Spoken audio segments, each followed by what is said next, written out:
আমার বলতে হবে না মানি ফাইজলামি শুরু গায়ে দিতেছেন কা? ট্যাপ বন্ধ কর আগে। এ বড় ভাই, এই দাঁড়ান, কি করলেন এখানে? কি করছি? হ্যাঁ কি কি করছেন? এটা কি করলেন আপনি এখানে? হাত মুখ ধুইছি। হ্যাঁ? হাত মুখ এখানে হাত মুখ ধুইতে কেউ নিষেধ করছে আপনারে? না করছে? তাহলে আপনি যে নিজ দায়িত্বে হাত মুখ ধুইছেন, নিজ দায়িত্বে ট্যাপটা বন্ধ করবেন না? পানিগুলো যে নষ্ট হচ্ছে দেখতেছেন না? তোর ভাই আপনার কি মাথা ঠিক আছে? আপনার পারলে আপনি করেন, হ্যাঁ সময় নাই। এই কি বলছেন? হ্যাঁ? ট্যাপ বন্ধ করেন। আর বিয়ে বন্ধ করতে পারেন আপনার বলতে হবে মিয়া। আমার বলতে হবে না মানি ফাইজলামি শুরু গায়ে দিতেছেন কা? ট্যাপ বন্ধ কর আগে।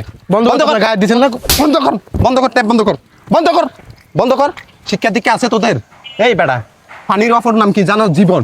হ্যাঁ, কত মানুষ পানি পাচ্ছে না, কলসি নিয়ে দৌড়াচ্ছে মানুষের দুয়ারে দুয়ারে পানির জন্য, আর তোরা পানি অপচয় করতেছ। আর এই পানিটা কোন জায়গার জানো? এটা হচ্ছে মসজিদের পানি। হ্যাঁ, তোরা কাজ করো এখানে, আসি মুকাদ্দুস এখানে কেন রে? তোদের এখানে পানি নেই? আছে কিনা? হ্যাঁ, মানুষ নামাজ পড়তে আইলে উজু করতে হইলে দাঁড়াই থাকে, পানি নেই। এরা কি করে এখানে